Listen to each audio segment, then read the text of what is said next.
धर्म स्नेही बंधुओं, सकल कर्म तय रहित अवस्था। कैसी अवस्था?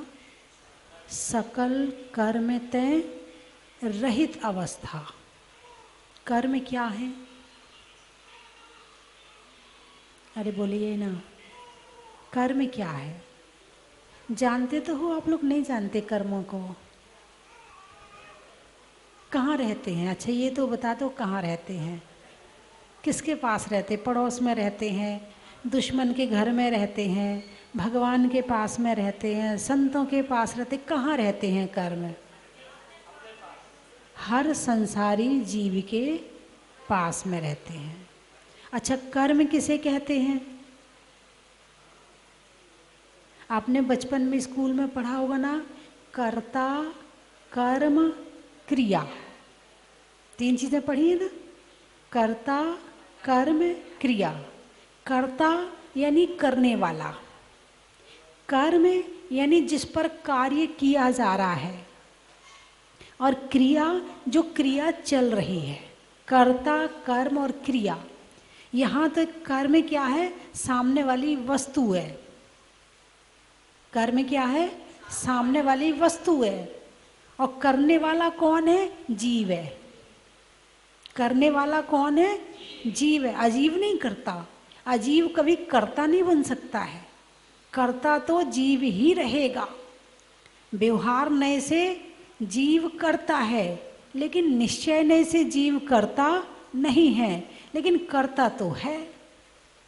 बिना कर्ता के कर्म नहीं होता है, और बिना कर्ता के क्रिया भी नहीं होती है।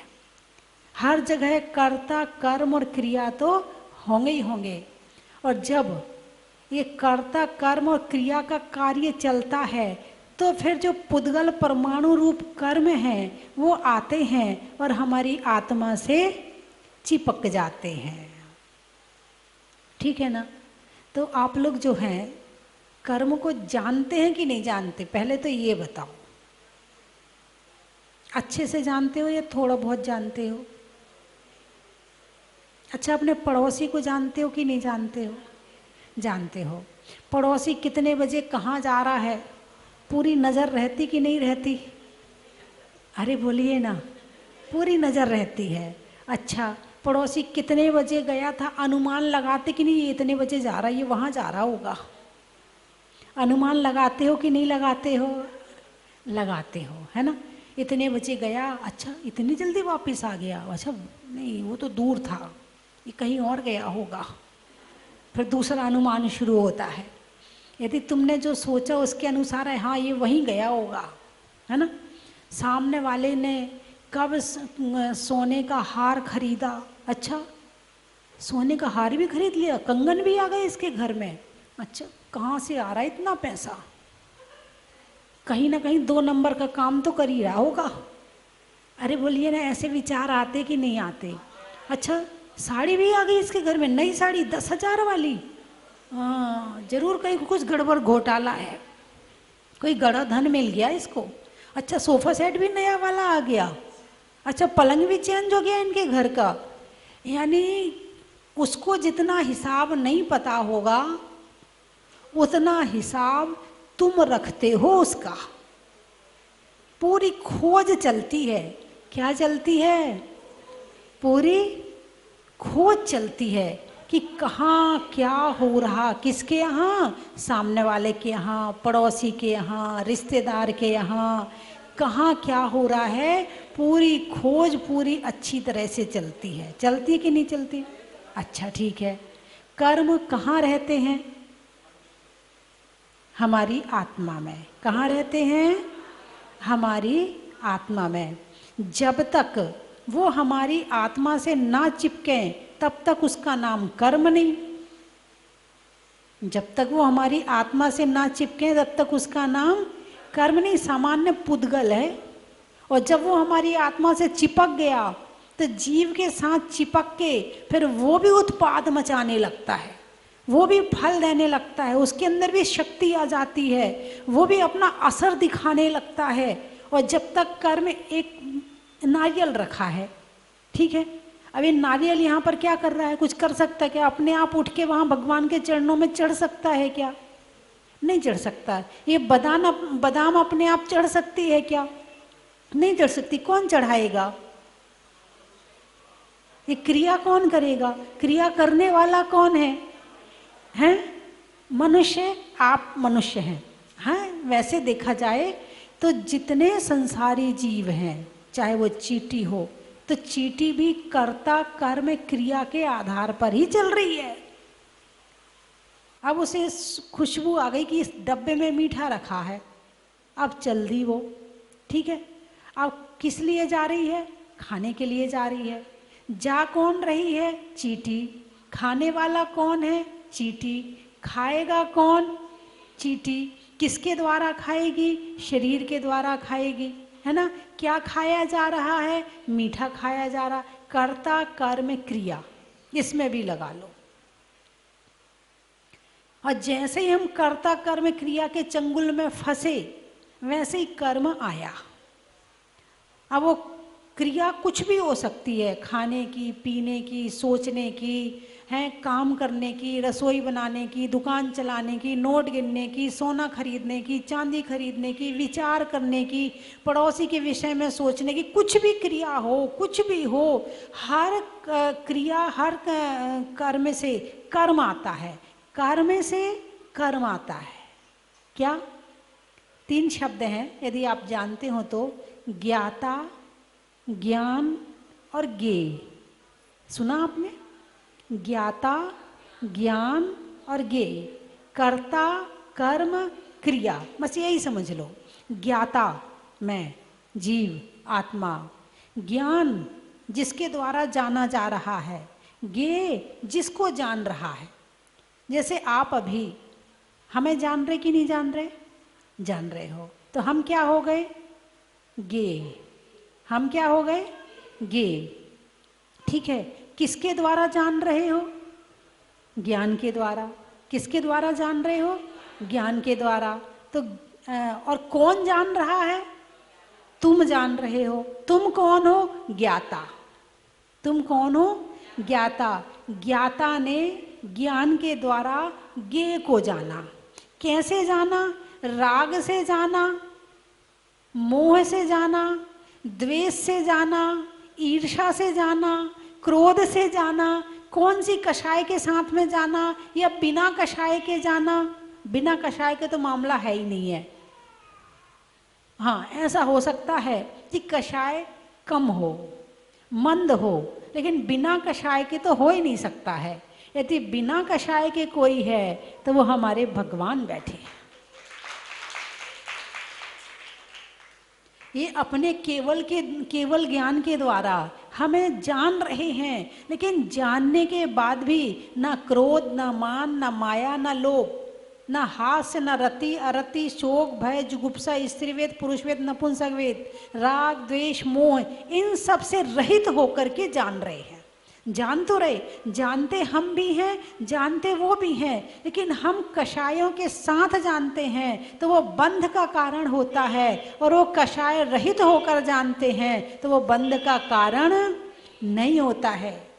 यदि जानने से कर्म बंध होता तो फिर सबसे ज़्यादा कर्म बंध सिद्ध भगवान को होना चाहिए था, क्योंकि उनके केवल ज्ञान में तीनों लोक झलक रहा है। तुम क्या जानते हो? अपने शहर वालों को, अपने गांव वालों को, अपने अड़ोसी पड़ोसी को, अपने रिश्तेदार को, इससे ज़्यादा क्या जानते हो? थोड़ा बहुत जान लेते कि दिल्ली में क्या हो रहा है, विदेश में क्या हो रहा है, कहाँ कौन सी बड़ी मीटिंग चल रही, कहाँ कौन सी छोटी मीटिंग चल रही है, थोड़ा और जान लो। और जानने के लिए आपने अखबार का सहारा लिया, आपने टीवी का सहारा लिया, लेकिन भगवान तो तीनों लोगों की, तीनों कालों की एक साथ जान रहे हैं, लेकिन उनको कर्म बंध नहीं हो रहा है और हमें कर्म बंध हो रहा है। क्यों हो रहा है? क्योंकि हमारे जानने में राग और द्वेष है।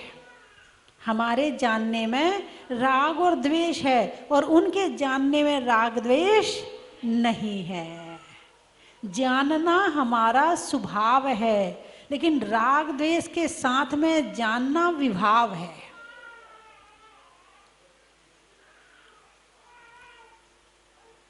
बंधुओं,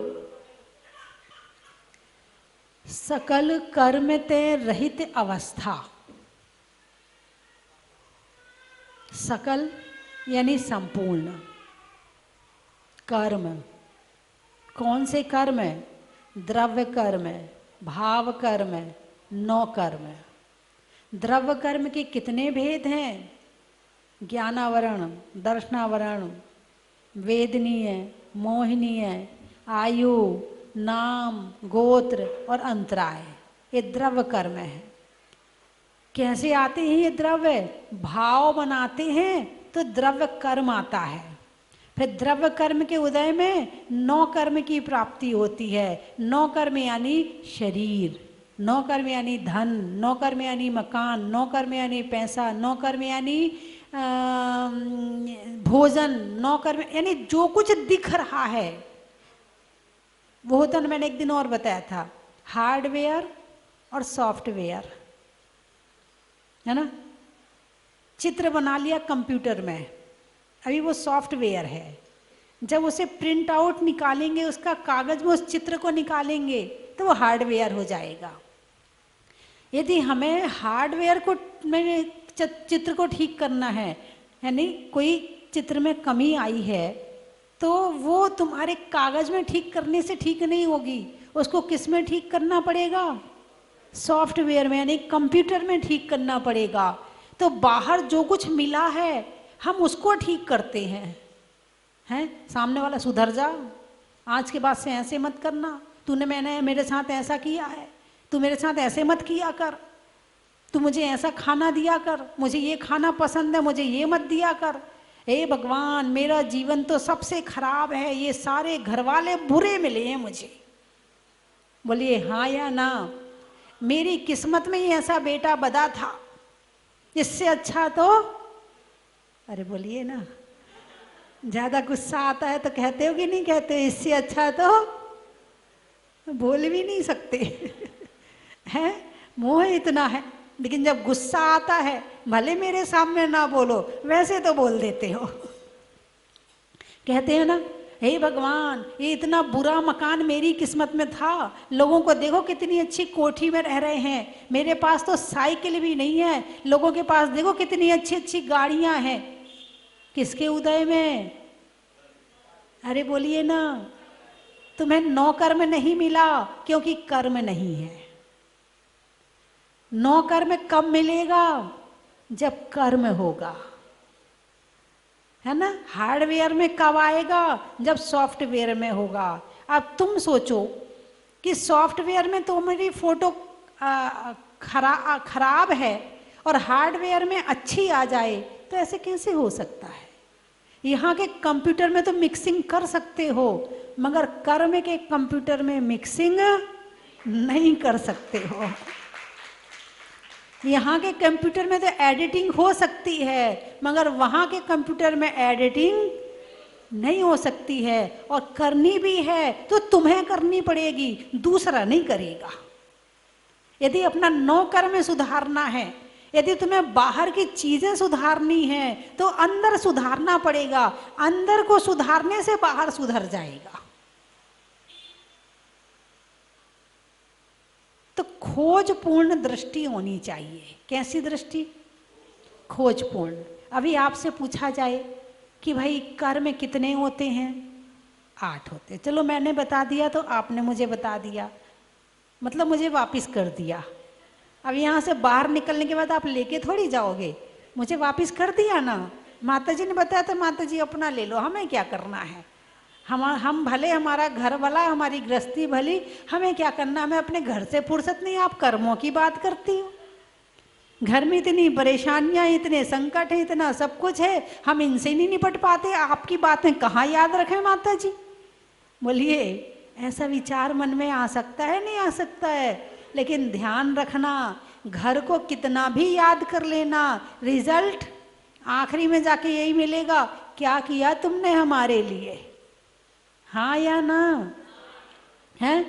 और तुमने कर भी दिया। मान लो तुमने खूब पैसा जोड़ा, खूब पैसा जोड़ा, और बेटे के लिए छोड़ के चले गए, तो बेटा क्या तुम्हारा नाम घर में लिखवाएगा?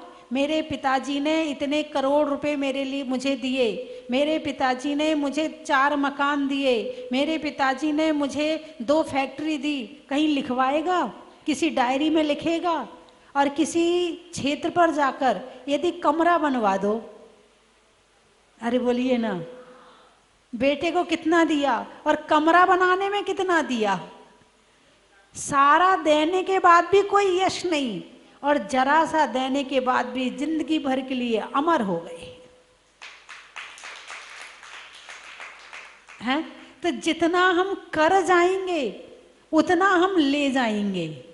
क्या मतलब, यहाँ हम अच्छे काम में अपना जो धन खर्च करते हैं वो हम जोड़ रहे हैं, और जितना हम देकर जा रहे हैं वो घाटे का सौदा है। तो खोज पूर्ण दृष्टि होनी चाहिए। कर्म कितने हैं, कहाँ से आते हैं, कितने दिन रहते हैं, क्या फल देते हैं, हैं? कर्म ज़्यादा हो तो क्या होता है, कर्म कम हो तो क्या होता है, अच्छा कर्म कौन सा होता है, बुरा कर्म कौन सा होता है, हमें कर्म कैसे करना चाहिए ताकि कर्मों का बंधन ना हो, इन कर्मों से छूटने का उपाय क्या है। खोजी बुद्धि। कौन सी बुद्धि? आपके पास में ऐसा नहीं कि खोजी बुद्धि है, नहीं है, खोजी बुद्धि आपके पास में है, लेकिन इस बुद्धि को आप भोजन में लगा रहे हैं। आज एक्सपेरिमेंट करके देखते हैं, इसमें ये डालेंगे तो ये कैसे बनेगा, इसमें ये नई चीज़ डालेंगे तो ये कैसे बनेगा, चल मोबाइल में सर्च करके देखते हैं ये कैसे बनता है ना। खोजी बुद्धि है तो सही आपके पास। घर में रहते हैं तो कपड़े पहन पहन के देखते हैं, कपड़े पहनेंगे फिर आईने के सामने खड़े होंगे, देखो कैसे लग रहे, इस कपड़े में कैसे लग रहे, इस बाल की स्टाइल में कैसे लग रहे। घर में अकेले रहते हो तो क्या करते हो? अब आप कहोगे माता जी आपको कैसे पता है? बस आप ही लोग तो आके कोई कोई मुझे बता देता है, नहीं तो मुझे कैसे पता चलता। तुम में से कोई आके बता देता, बोले माता जी है, एक पतिदेव आए, बोले माता जी इसका दिन भर कोई काम नहीं है, इसका एक ही काम है, ये साड़ी पहनेगी, फिर आईने के सामने खड़ी होगी, फिर सेल्फी लेगी, फिर पूछेगी मैं कैसी लग रही हूँ, फिर दूसरी साड़ी पहन के आएगी, फिर वो तैयार होएगी, फिर इसके साथ में ये मेकअप कैसा लग रहा है, इसके साथ में ये लिपस्टिक कैसी लग रही है, इसके साथ में कौन सी चूड़ी अच्छी लग रही है। बोले दिन भर इसका एक ही काम है, इसके पास दूसरा काम तो है ही नहीं है। एक गिलास पानी भी मांगो तो 10 मिनट बाद आता है, अभी ला रही हूँ, अभी मैं तैयार हो रही हूँ। और जाना कहीं नहीं है, जाना कहीं नहीं है, लेकिन जाने की तैयारी हर समय चल रही है। खोजी बुद्धि है तो ना, है पड़ोसी की, हाँ इसके, हाँ उसके, हाँ। मतलब यदि कभी गलियां जो में रहते हैं और जो पास पास जिनके दरवाजे होते हैं, पास पास मकान होते हैं, जिनके घर में खाने की खुशबू एक दूसरे के घर में आती है,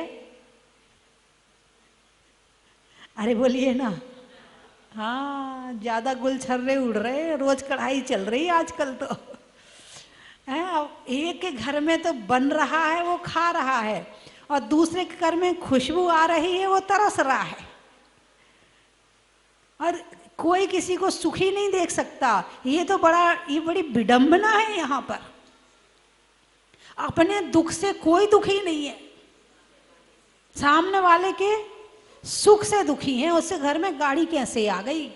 यदि 2 भाई हैं और एक भाई के यहाँ गाड़ी आ गई, जब तक दूसरे भाई के यहाँ नहीं जाएगी उसकी पत्नी जान खा जाएगी उसकी पति की, चाहे उधार लेके लानी पड़े, चाहे हर महीने किस्त चुकानी पड़े, चाहे कुछ भी करना पड़े, गाड़ी होनी चाहिए मेरे घर के सामने, मेरी जेठानी के घर के सामने गाड़ी खड़ी, गाड़ी तो मुझे चाहिए चाहे कुछ भी हो। उसने सोने का हार खरीदा है तो मुझे भी चाहिए। अच्छा महिलाएं बैठी हैं, मुझे एक बताओ, सोना चांदी से तुम्हारी कीमत है या पति से तुम्हारी कीमत है? अरे बोलिए ना। अच्छा, सोने चांदी के लिए पति को दुखी कर सकती हो या पति के लिए सोने चांदी को छोड़ सकती हो? देख लो, देख लो। अच्छा, सीता जंगल में गई थी, किसके साथ? राम के साथ। सुखी थी कि नहीं सुखी? सुखी थी। उसके पास सोना नहीं था, उसके पास चांदी नहीं थी, उसके पास हार नहीं थी, उसके पास ज्वेलरी नहीं थी, अच्छे अच्छे कपड़े नहीं थे, उसके पास महल नहीं था, उसके पास मकान नहीं था, कुछ नहीं था उसके पास। क्या था? पति साथ था। क्या था? पति साथ था। और एक महिला है, शादी हुई अभी 1 साल हुए हैं, और खूब बड़े घर में उसकी शादी हुई है, खूब सोना है, किलो सोना है, उसके पास 2-5 किलो सोना है, बढ़िया कोठी है, बढ़िया गाड़ी है, बढ़िया सब कुछ है उसके पास में। अकेले उसका पति खत्म हो गया। अब बताओ कौन सुखी है? जो जंगल में पति के साथ बिना सुविधा के, बिना सोने चांदी के है, वो सुखी है, या जिसके पास में सोना चांदी कोठी बंगला गाड़ी है वो सुखी है, मगर पति नहीं है? जो जंगल में है वो। लेकिन कितनी महिलाएं हैं जो डायमंड सेट के लिए, सोने के हार के लिए, साड़ियों के लिए अपनी पति को परेशान करती हैं। अरे बोलिए ना। है मकान में यदि किचन ना बने ढंग की, फिर देखो जितनी देर रोटी बनेगी उतनी देर पति को बद्दुआ दी जाएगी। 10 बार कहा ऐसा नल लगा दो, 10 बार कहा ऐसी किचन बनवा दो, दिन भर भौंकते रहो इनके सामने, इनके कान पे तो जुआ नहीं रेंगता है, जब देखो तब पता ही नहीं क्या करते रहते हैं, मेरी तो सुनते नहीं है, दिन भर बद्दुआ देगी अपने पति को यदि उसकी किचन अच्छी नहीं होगी। अब किचन ज्यादा अच्छी चाहिए या पति चाहिए आपको?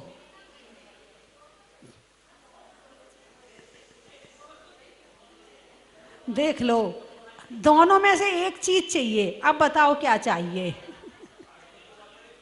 दोनों में से एक चीज चाहिए तो क्या चाहिए? दोनों में से अच्छा, एक आपको, हमारे यहाँ से आवाज आ रही है, एप्पल वाला मोबाइल चाहिए। कौन सा वाला?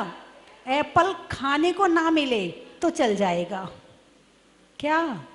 एप्पल खाने को ना मिले तो चल जाएगा, लेकिन एप्पल वाला मोबाइल ना मिले, यदि ये जन्मदिन निकला है तो अगले जन्मदिन की तैयारी अभी से शुरू हो जाती। देख लो जी, अगले बार एप्पल वाला मोबाइल दिलवाना है, इस बार जन्मदिन में तो दिया नहीं आपने, अगले बार मैं मानने वाली नहीं हूँ, चाहे कुछ भी हो जाए, मुझे मोबाइल तो चाहिए चाहिए। बोलिए हाँ या ना? अब वो पति को पता है कि तुम्हारी डिमांड पूरी नहीं करने से उसे कितना कष्ट होता है। वो किसके लिए कमा रहा है? तुम्हारे लिए। वो किसके लिए मेहनत कर रहा है? तुम्हारे लिए। और नहीं पूरी कर पाता है, उसे वेदना है कि नहीं है? उसे तो स्वयं तो वेदना है और डबल वेदना तुम देती हो। तो कितनी महिलाएं आज नियम लेती हैं कि अपने पति पर सिर्फ आप कह दोगी कि ये चीज चाहिए है, अब उसकी जिम्मेवारी वो लाए और ना लाए। तो कितनी महिलाएं हैं जो उस पर गुस्सा नहीं करेंगी सामान के लिए, जो उस पर गुस्सा नहीं करेंगी खाने के लिए कि मुझे होटल ही लेके चलो, मुझे यहीं लेके चलो, मुझे उसी होटल में खाना। कितनी महिलाएं हैं जो नियम ले रही हैं आज? हाथ उठाकर बताएं। गुस्सा नहीं करेंगी, कहना अलग बात है और गुस्सा नहीं करना अलग बात है। उठाइए हाथ, अच्छे से उठाइए हाथ, अच्छे से उठाइए। मैं देख रही हूँ जो लड़कियां हैं वो भी हाथ उठा लें कि आगे अपने पति पे गुस्सा नहीं करेंगी। अच्छे से हाथ उठाएं। आपने हाथ नहीं उठाया? आपने भी नहीं उठाया? अच्छा, अच्छे से उठाओ, मैं देख तो लूं। गुस्सा देखो, कहना अलग बात है, टॉर्चर करना, गुस्सा करना, अपमानित करना, व्यंग करना, वो अलग बात है।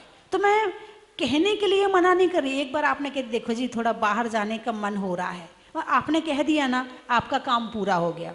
बाहर चले जाओ तो ठीक, नहीं जा पाओ तो कोई बात नहीं। अच्छा, जितनी महिलाएं टीवी में हाथ देख रही हैं वो भी हाथ उठा लें। चलो उठा लिया, बहुत अच्छी बात है। क्या होता है, मैं जब भी मेरे पास कोई नया जोड़ा आता है, सुनिए, जब भी मेरे पास कोई नया जोड़ा आता है तो उनके घर वाले, परिवार वाले कहते माता जी आशीर्वाद दे दो, आशीर्वाद। अच्छा, आशीर्वाद चाहिए? अच्छा, तो आशीर्वाद में क्या दूं? वो जो आपकी इच्छा हो वो दे दो। अच्छा, अब आशीर्वाद भी दो तरह का होता है, एक नियम रूप और एक वस्तु रूप है। एक बार एक बच्चा आया, बहुत दिन पहले की बात है, तो बोले माता जी आशीर्वाद दे दो। तो मैंने हाथ उठा दिया, आशीर्वाद दे दिया। थोड़ी देर बैठा रहा, फिर बोले माता जी आशीर्वाद दे दो। तो मैंने फिर दे दिया। अब तीसरी बार फिर बोले माता जी आशीर्वाद दे दो। तो मैंने फिर दे दिया। बोले नहीं नहीं, कोई पेन वैन तो दे दो।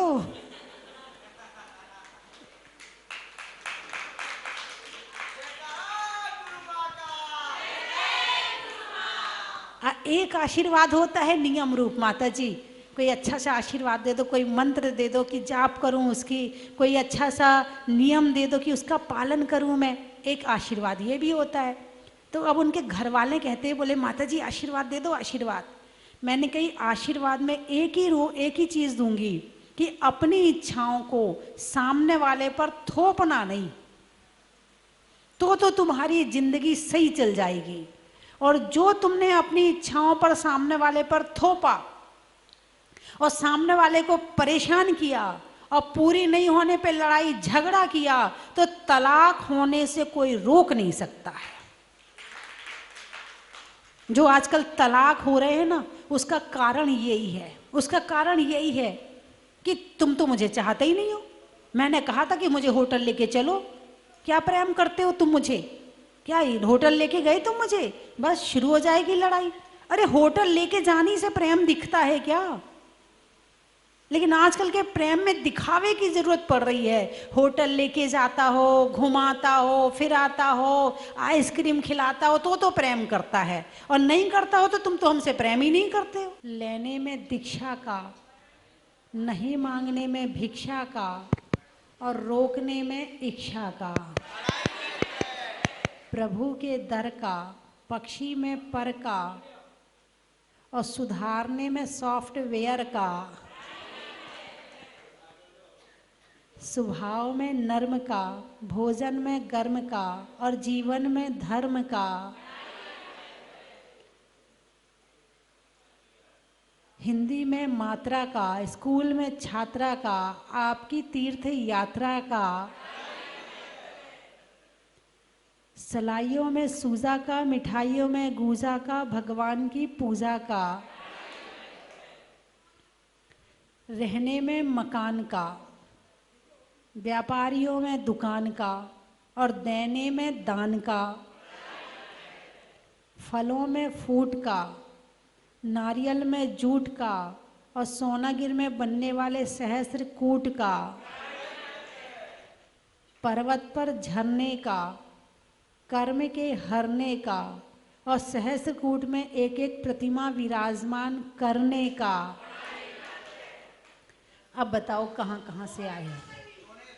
पोहरी। अच्छा, छोड़ने में हरी का, बैठने में दरी का, और आने वालों में पोहरी का।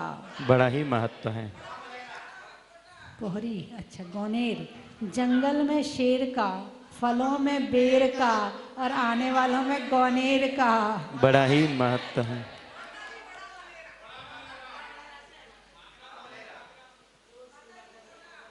कपड़ों में सरारा का, रंगों में हरा का, और आने वालों में बड़ा मलहरा का। बड़ा ही महत्व है। केलवाड़ा। अच्छा, केलवाड़ा वाले आए हैं। खैरवाड़ा, खैर लकड़ी खैर वाला है ना। अच्छा, महिलाओं में कड़ा का, गर्मी में घड़ा का, और आने वालों में खैरवाड़ा का। जबलपुर। गाने में सुर का, नृत्य में नुपुर का, और आने वालों में जबलपुर का। मानसरोवर। बारात में वर का, प्रभु के दर का, और आने वालों में मानसरोवर का। कोटा। सावन की घटा का, रसोई में पटा का, और आने वालों में कोटा का। आगरा। जीवन में जरा का, सतियों में अनंग सरा का, और आने वालों में आगरा का। अब बोलिए आप। अरे शांति सागर जी की छाणी का बड़ा ही महत्व है।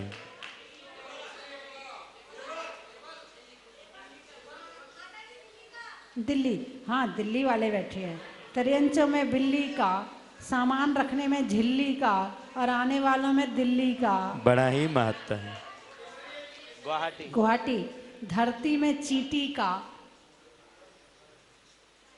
राजस्थान में दाल बाटी का और आने वालों में गुवाहाटी का।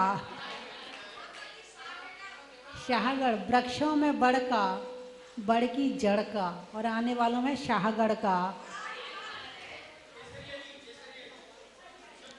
केसरिया जी। गर्मी में शिकंजी का, पैसों में पंजी का और आने वालों में केसरिया जी का। बड़ा ही महत्व है। देवल, देवल। अच्छा। पानी में बवल का, आवा। होने में धवल का और आने वालों में देवल का। आवा राजस्थान। आवा आवा। आवा, अच्छा। मिठाइयों में मावा का, नहीं करने में दावा का और आने वालों में आवा का। बड़ा ही महत्व है। रमेड़ा, अच्छा। भोजन में बड़ा का, गर्मी में घड़ा का और आने वालों में रमेड़ा का। बस हो गए होंगे। अचर्रा। अचर्रा। अचलगढ़, नहीं। अचर्रा, अच्छा। बातों में खरा का, और बातों में खरा का, सतियों में अनंग सरा का और आने वालों में अचर्रा का। बड़ा ही महत्व है। सुनने में ईयर का, छोड़ने में बियर का और आने वालों में ग्वालियर का। चलिए, अनाज में चने का, गर्मी में पने का, 5 मिनट और बैठने का। बोलिए 24वें भगवान की। जिनवाणी जग मैया जन्म दुख में करो, श्वास श्वास में तुझे बसाए हे जिनवाणी माँ।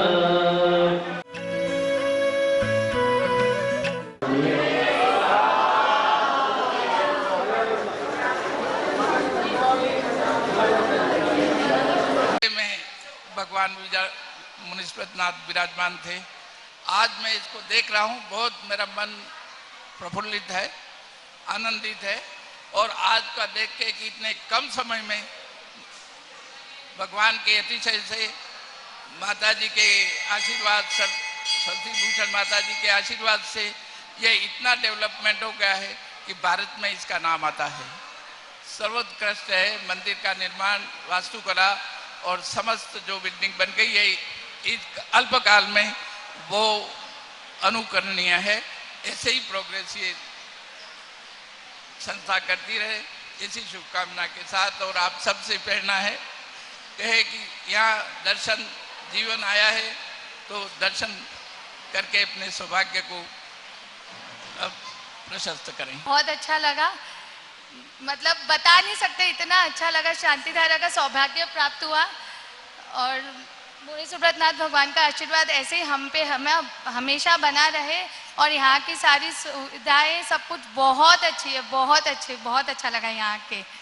शक्ति भूषण माता जी की जय। जो मंदिर आप देख रहे हैं, यहाँ मेरा पदस्थापन रहा है, उसी टाइम पे ये इसका निर्माण शुरू हुआ था और आज भव्य रूप लेकर आपके सामने है। यहाँ पर माता जी विराजित थी, शक्ति भूषण। अब दूसरी माता जी हैं। आज शांति धारा का कार्यक्रम यहाँ हो रहा है, बहुत अच्छा होता है। मैंने तो करीब से देखा है 3-4 साल तक, और आज फिर मैं दर्शन करने आया हूँ माता जी के।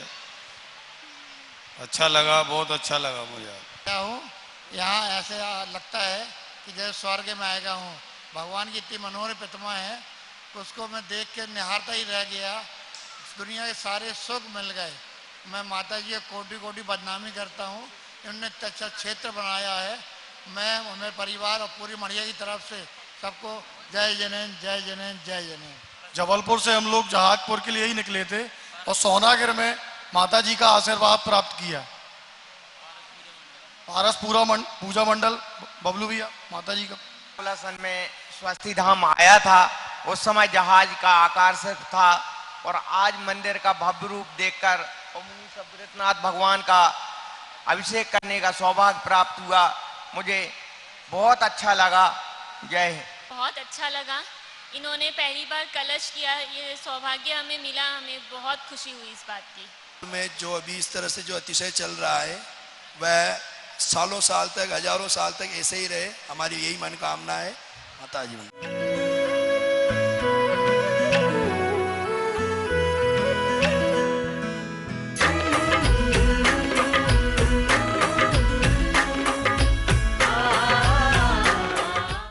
की थाल को सजाओ रे आज, रत्नों की थाल को भर लाओ रे आज। आओ आओ करे रे गुणगान आरती भगवन की। आओ आओ करे गुणगान आरती भगवन की। आओ आओ करे रे गुणगान आरती भगवन की।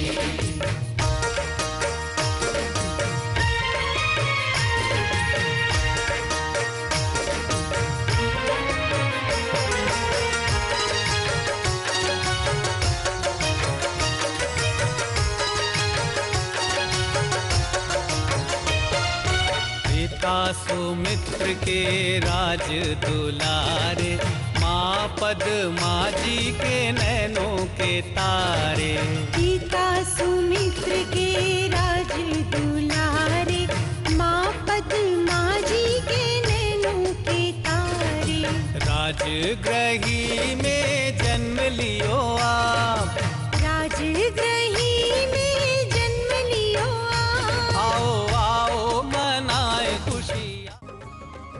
हर वर्ष की तरह इस वर्ष भी परम विदुषी लेखिका गणिनी आर्यका 105 श्री स्वस्ति भूषण माता जी की प्रेरणा से सिद्ध क्षेत्र सोनागिरी जी में भगवान श्री चंद्रप्रभ जी की छाया में पर्युषण महापर्व पर संस्कार साधना शिविर लगाया जाएगा। आवास एवं भोजन की व्यवस्था निःशुल्क है। भाग लेने इच्छुक अपना नाम शीघ्र लिखवाएं। संपर्क सूत्र 9425109179, 9425120146, 9993363242। हिंदी 9425109179, 9425120146, 9993363242।